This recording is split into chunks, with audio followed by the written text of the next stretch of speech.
Hello, everybody. It's Friday, November the 29th, the day after Thanksgiving. Last Friday in November. Lots of tech news, even though it's a quiet week traditionally, Thanksgiving week. A lot of it focuses on Musk and Ramaswamy's Doge plan to reform government. And that was the week newsletter. Keith connects with a piece both from the Wall Street Journal and the Washington Post. They may not agree on politics, but they agree that this is a lot of news. And other heavyweight Silicon Valley people are throwing themselves into this. Mark Andreessen this week gave an interview to Joe Rogan in which he backed the Musk plan to reform government.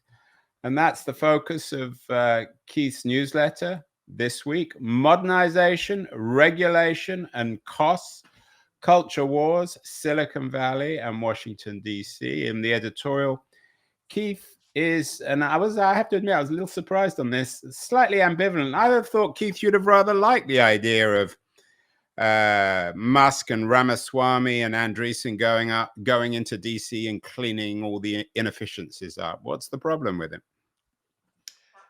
Well, that first Wall Street Journal piece is written by them, so it's kind of like a manifesto.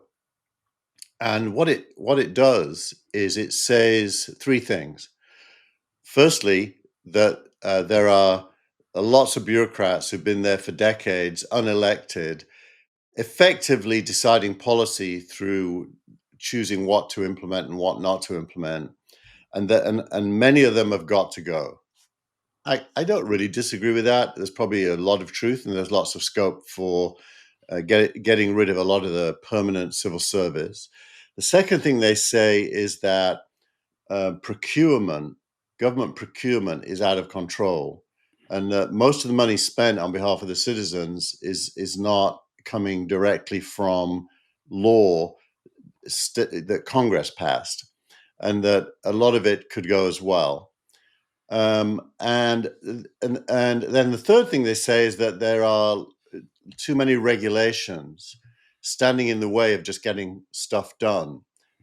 Now, I don't really object to any of the three, but I don't really think the problem of government is summed up by those three. What is super disappointing is, given that they're technologists, is there is no narrative about making government more modern. Saving money by doing it better using technology, so cheaper, better, faster isn't part of it. It's just cheaper. That's all they're focused on. So they're coming across as zealots for small government and not correlated at all, except for the money spent, with what the citizenry should be expecting of government, which leads me to think they don't really have an answer to the question, what is good government? They just don't have the answer to that. They don't understand that government is a service organization for citizens, and that it should be good at delivering services, not just cheap, but good. And Well, I'm not defending them. In fact,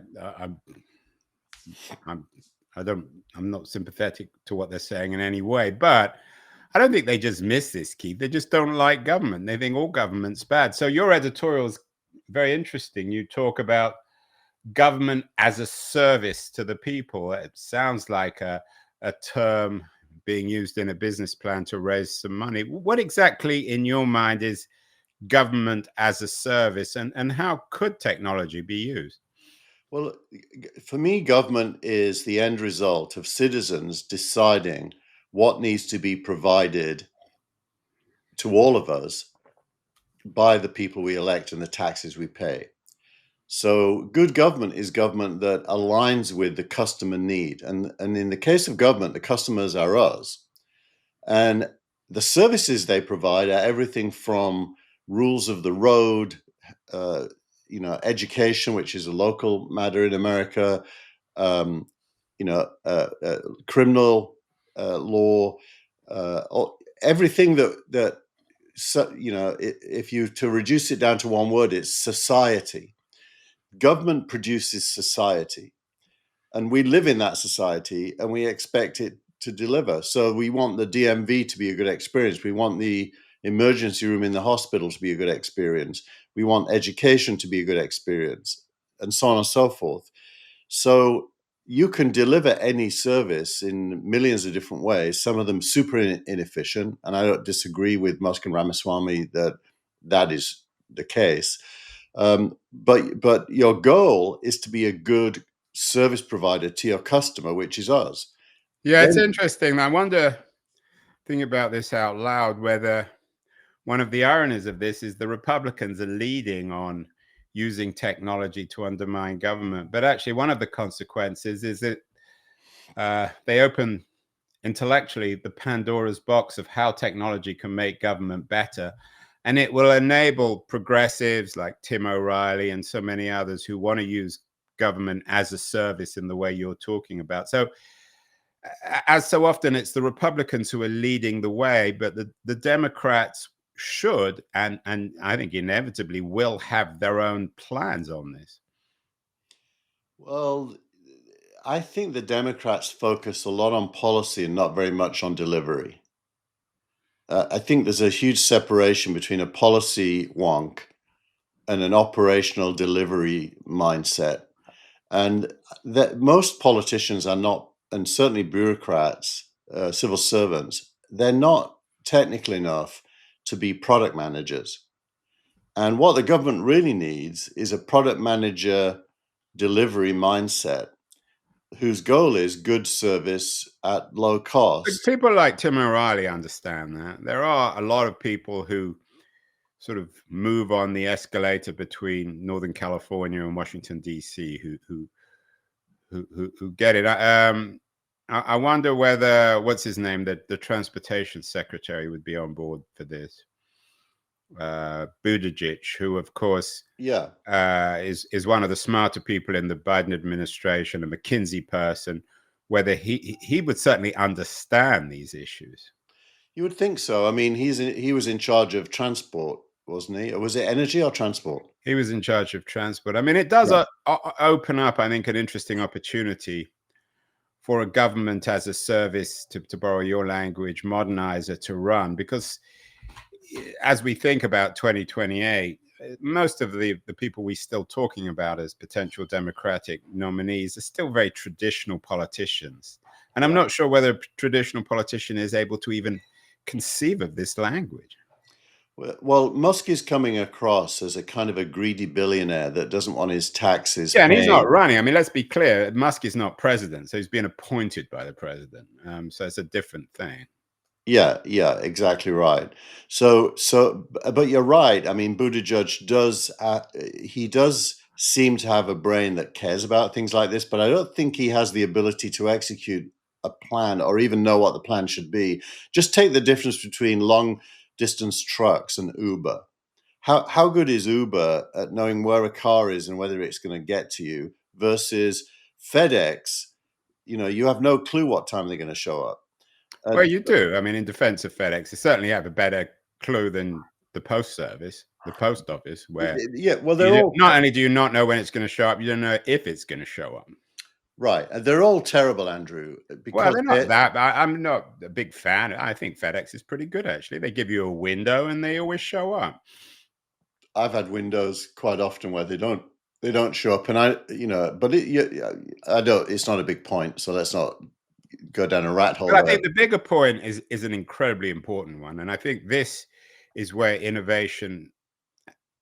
I mean, you always claim to be a man of the left, as you know. I'm sometimes a little skeptical of this, but in progressive terms, this is where progressives have to go. Yeah, I think what you want is, and we'll get to this later in the show. You want government to focus on service delivery, not on regulation. Now, Yeah. Musk is kind of right there. There's a lot to like about what him and Ramaswamy are saying, so I don't want to throw the baby out with the bathwater. But given who he is, you would think there was more of a vision than comes out of that manifesto for good government. It just doesn't exist. Right. No, I think, and I think you're I think your editorial this week is a good one. I don't always like to agree with you, Keith, and we're supposed to disagree, but I think this is it's an important point.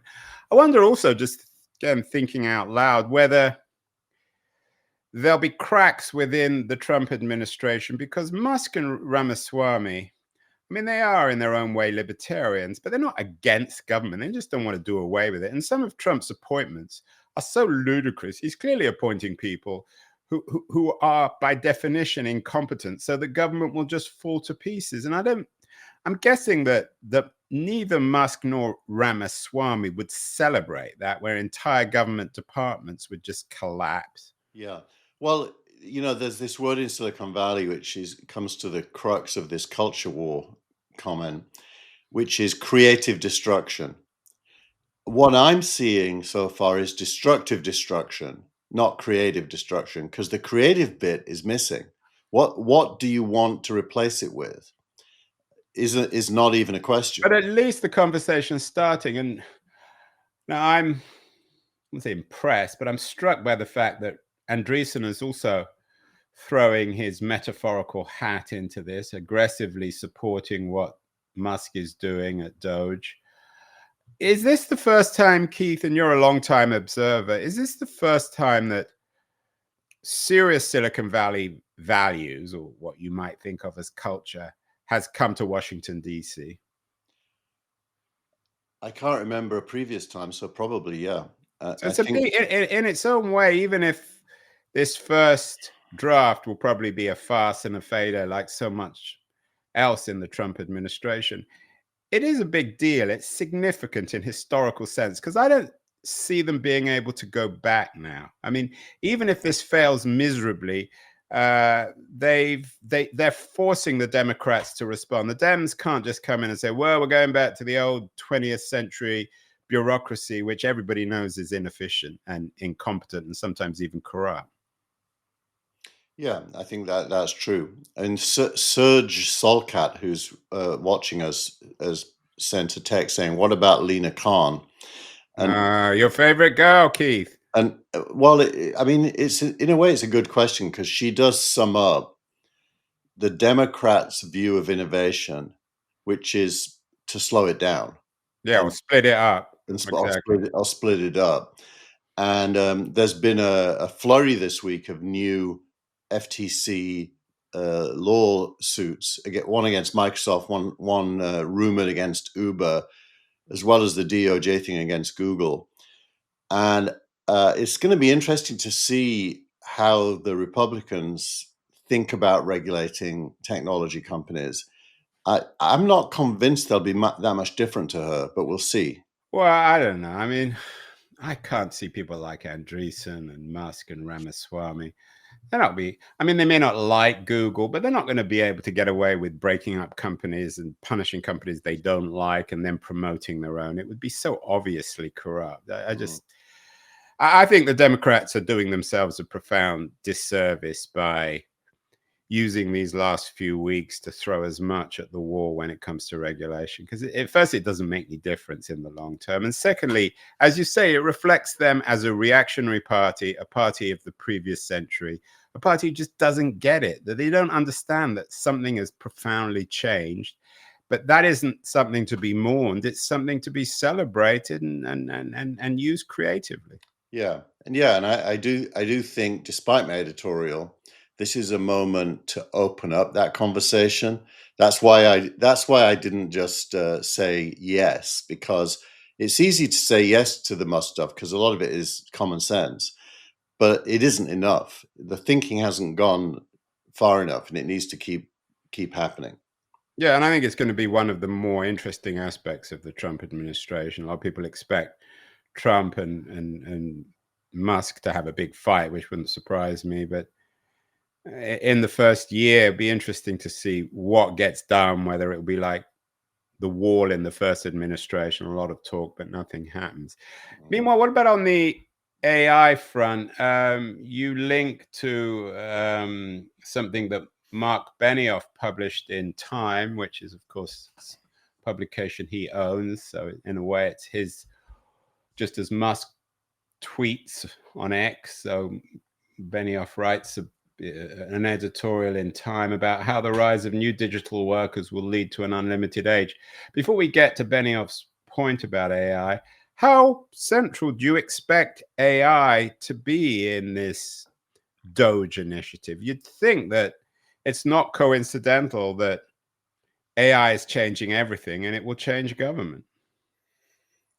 I'm a bit of a skeptic because I don't think there's anyone in government that can properly conceptualize how AI could improve government. Well, Even there's Musk. Musk and Ramaswamy. Why Well, not? funnily enough, Musk compartmentalizes AI into, Musk has been the cheerleader on how dangerous it might be.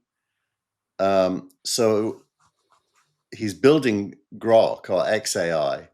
And there's a story about that this week, but I don't really get the sense of him being a cheerleader for its execution.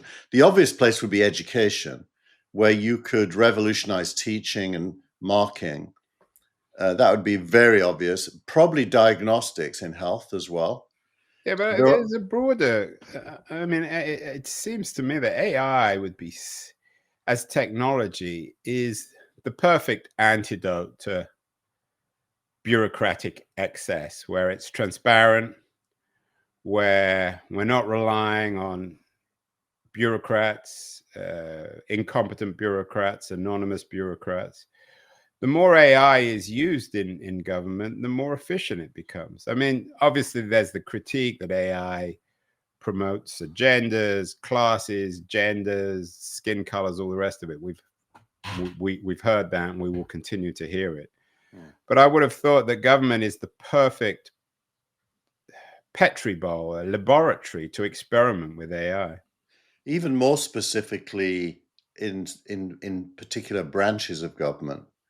But I think the price of medicines, for example, AI could play a huge role in policing pharmaceutical companies as sellers to governments as buyers. There's so many different things, but for that to happen, there has to be an understanding of it, which I think we're a little bit early in the cycle of AI for there to be the right people in the right places. I can imagine a typical meeting at the Department of Transport where some young person, there's an article about this week, some young person who does understand AI advocates for it, and the kind of lifers who've been there for 40 years raise their eyebrows and frown. That's Right, but that's the nature of change, and that's what Musk and Ramaswamy, they're going to get rid of those eyebrows, push them out. The big question, of course, is even if AI is successful, there are hundreds of thousands of people employed in DC and the rest of the bureaucracy. What's it going to mean for employment? Benioff talks about this in his piece, how the rise of new digital workers will lead to an unlimited age. It's not the first or the last cornucopian piece about AI. What does Benioff say? Benioff's a progressive. You'd think he would actually be the kind of person who could help and back an O'Reilly-style initiative to make government a service in DC. Yeah. Is Benioff's optimistic? What are people going to do when they're all replaced by AI in DC? Well, so Benioff's speaking with his Salesforce hat on in this editorial. As he always does, as the owner of Time, of course. He owns Time, so he's got his own platform, and what he's saying, stuff that we've said a lot on That Was the Week, Andrew, which is, the end of jobs is a good thing. Which for the head of Salesforce, which 200,000 people show up to his event in San Francisco every year, where he's talking about salespeople using tools to sell to customers and manage customers with all the marketing and CRMs, everything. The fact that Salesforce has unleashed AI agents to do a lot of those tasks indicates that he believes that software is going to replace people. which makes common sense. Yeah, and I mean, you don't have to be as smart as Mark Benioff to get that. So what are people going to do? The rise of what is a new digital worker? Is that an AI, a bot? Yeah, so the unlimited age is speaking to the output. So if you think of AI as a set of tools, the output is stuff, whatever stuff is. It could be email marketing to sell stuff, or it could be outputs could be cars produced on robotic production lines. The outputs become unlimited because you don't need people to make them. And in the context of the declining population, that's probably a good thing. And so to your point, the question then becomes what happens to the people? And I think that is where the social Which is discussion, not an unimportant question. it's an important question, and only a small number of people are thinking about that question. A lot of Everyone, economists are. I mean, economists have been obsessed with this question for years, even before LLMs and the latest AI revolution. Is what happens when you have smart machines? What are people going to do? well, there's a lot of hand waving that says people will learn new skills and there'll be new jobs, which is probably wishful thinking in this Right. age. So Albert Wenger, friend of mine, you know him very well. He had a book out a few years ago, The World After Capital, in which he said everyone will be free to be creative. He's not the first or the last person to say that. Is that beginning to happen? You link with Ted Joyer, who's no great fan of the digital revolution, who argues that power is shifting rapidly to indie creators. Is that because of AI?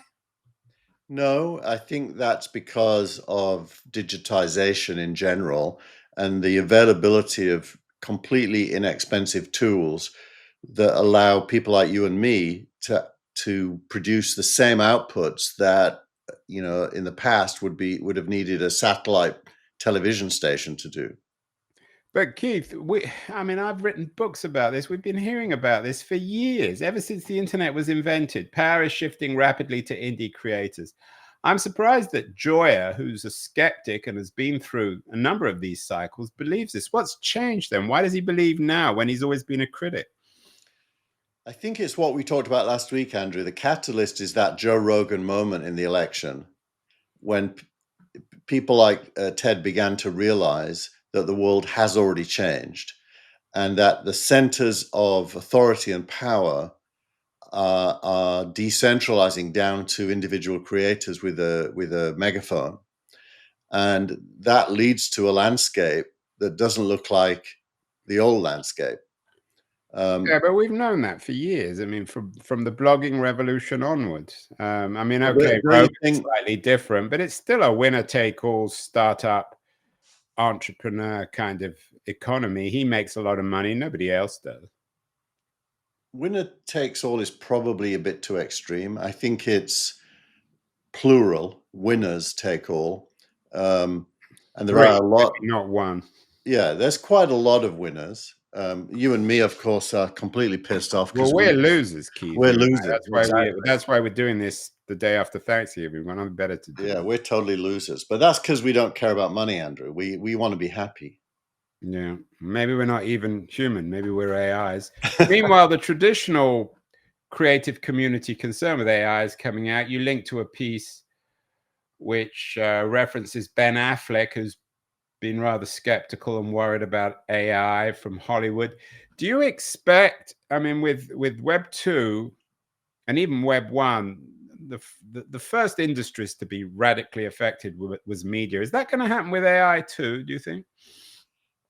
What specifically do you mean? What? Give me an example. Well, I don't know. Web 2 with Napster fundamentally undermined the music industry, or Web 2 killed the regional newspaper.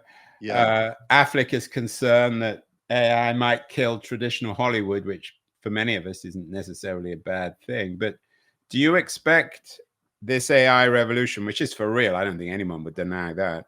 Yeah. Is it going to begin to really fundamentally alter something like Hollywood, which Yeah. spends billions of dollars producing, writing content which can be with people that can be replicated now with algorithms? Well, Affleck actually is probably a very sane voice on AI in Hollywood. He's saying that Hollywood's really good at incorporating new stuff and using it to make more money. And his belief is that AI isn't clever enough to replace. It's only clever enough to be added to the current set of tools that Hollywood uses. And so he's saying to people, look, his big quote was, AI can't make art. And, so creativity, he thinks still belongs to humans. And if you think of the music industry in Hollywood, they are really good at incorporating new stuff. Music genres change at the level of the street, but are very quickly incorporated into Warner Brothers Music or Sony or whoever it ends up being. And the same's true in Hollywood. I mean, the use of FX, the tools made to produce movies, digital animation of leaps and bounds, much more than industry. Industry is a laggard when it comes to adoption. So I think Affleck is right that AI is going to help Hollywood, not replace it. But a lot of the trade union people in Hollywood don't agree. And I think what we're going to find is trade unions become the modern laggards because they're scared of losing jobs. So they want to slow down technology, when creators are the opposite. They want to embrace technology. Yeah, it's interesting we've been through so many of these cycles before, beginning with the Luddites. I did an interview this week. I was in New York last week with Stephen Levy, one of tech's most successful and visible journalists, and that's our keen on interview of the week. Levy, I asked him this question about whether AI is different in terms of this radical transformation. He doesn't seem to think it is. It's just another cycle of radical optimism, massive investment, which will probably result in some sort of bust, but will maintain some degree of innovation. So that's the really interesting question, is whether this AI revolution is different. Levy, I don't think he believes it is. He's not radically surprised. I mean, he's amazed with AI technology, but he's not radically surprised with the consequences. So we've been through this before, cycle after cycle. As I said, my only skepticism is with people like Joya, who believe that power is shifting rapidly to indie creators. We've heard that so many times before, and I have to admit, once or twice or three times you're burnt and you don't go back. Meanwhile, your startup of the week, Keith, is focusing on this. It's Musk's new venture into AI game studio. He wants to make games great again. What's Musk doing? As you said earlier, that he's a skeptic of AI, but he has his own AI startup now, which is worth, what, $40, $50 billion. So he's not a complete skeptic. Well, he's a skeptic when it comes to the need to control it. He's a skeptic, I think, when it comes to other people's AI. Other people's AI as well. Skeptical. And the fact that he's focused on games is kind of interesting, because games are a safe space in a way for him. The reason I put it in is, I don't know if you remember, but a couple of weeks ago we had a piece from Idan Beck talking about the new game studios that are going to emerge based on AI, and he's building a startup in that space. So this caught my attention, just because Idan should pay attention to this as well. And Musk is nothing if not opportunist. He's very good at smelling timing and committing resources, and of course he's capable of raising very large amounts of money. By the way, the people who paid him to buy Twitter are getting stock in some of these new initiatives as a way of paying them back. So it's kind of a bundle of value, if you will, that he can trade. So what exactly does this mean, his new venture into AI game studio? Does that mean that AI will create the games, so they're replacing the programmers, the creators? What's the role of AI in games, in his view? I think probably at every stage of a game, AI will play a role, from the initial storyboarding and the game mechanics, the scoring, the levels, just imagining the puzzle that a game is, then rendering it, then building the code that makes it work. I think at every stage, and probably even marketing it. So if you really empty your mind of the past value flows in games and start from scratch with what can AI do, the answer is everything.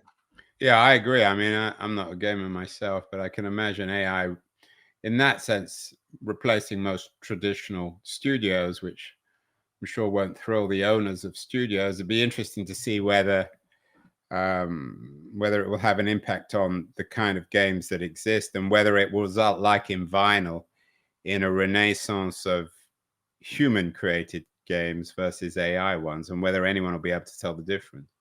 Yeah, and you know, that brings us back to the question of Ben Affleck. I was kind of with Affleck when it comes to Hollywood and creativity. I'm kind of a bit with Musk when it comes to games, and they're different. AI's role in games can be a lot more. I still don't think the creative bit will come from the AI alone. I think it's going to need a human imagination to work with AI to produce interesting games.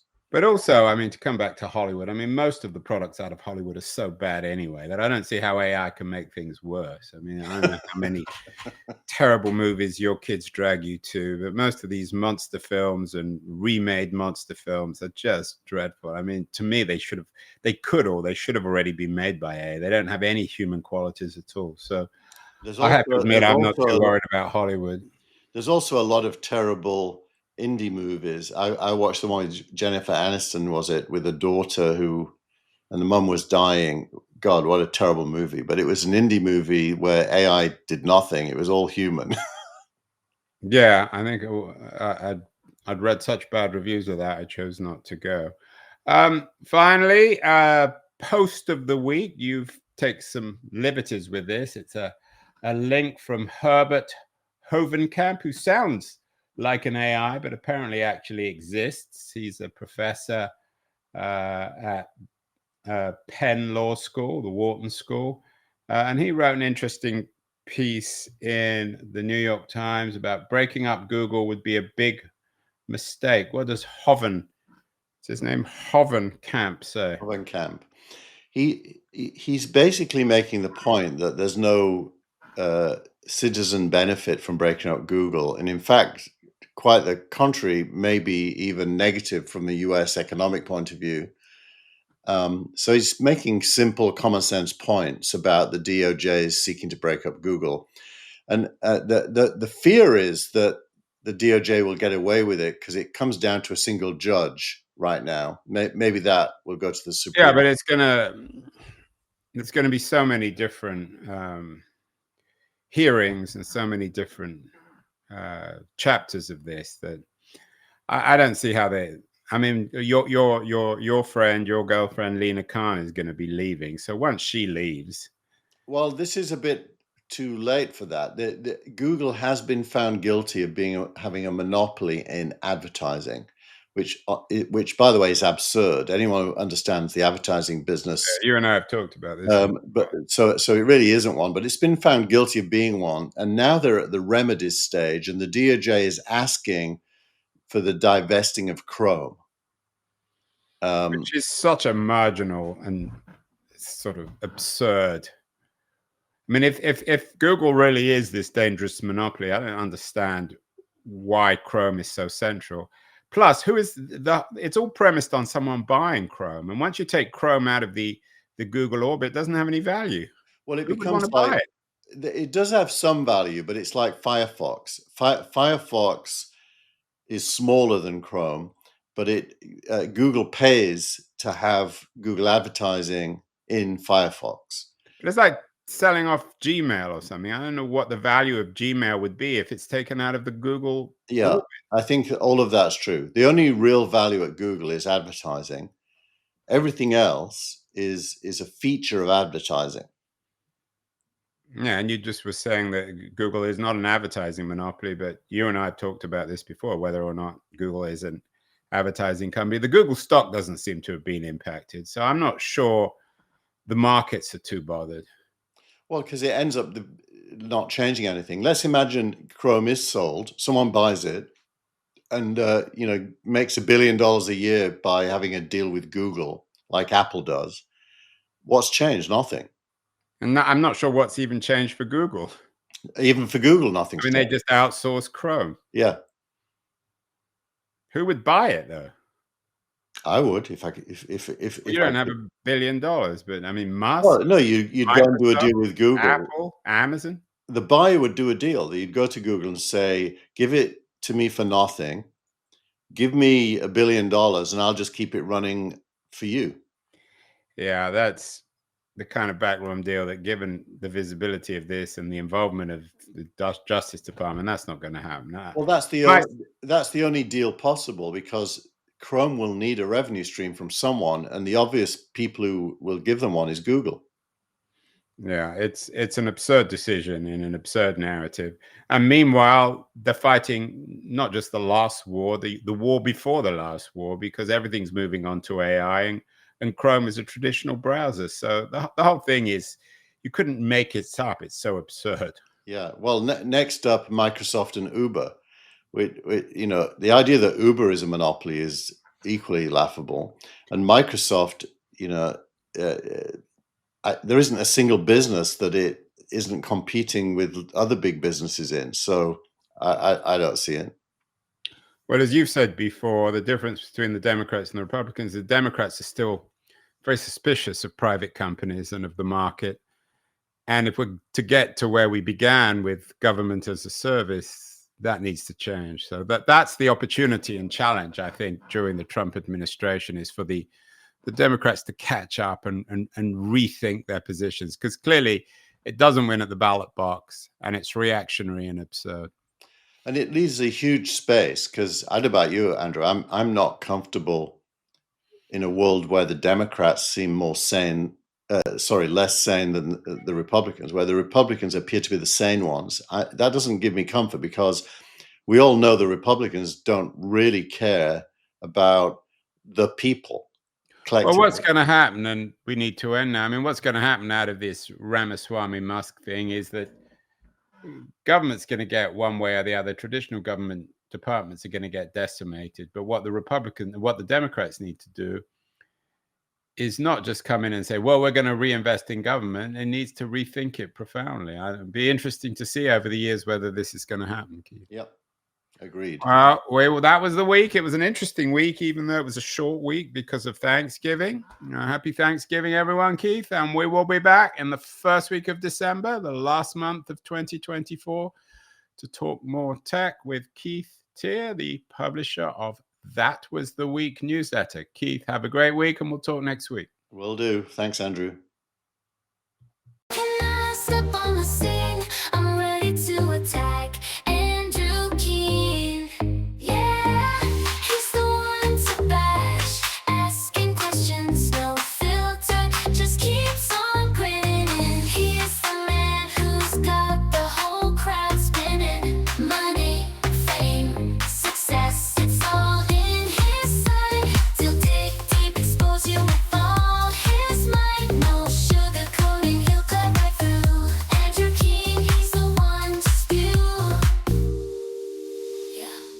He's an expert.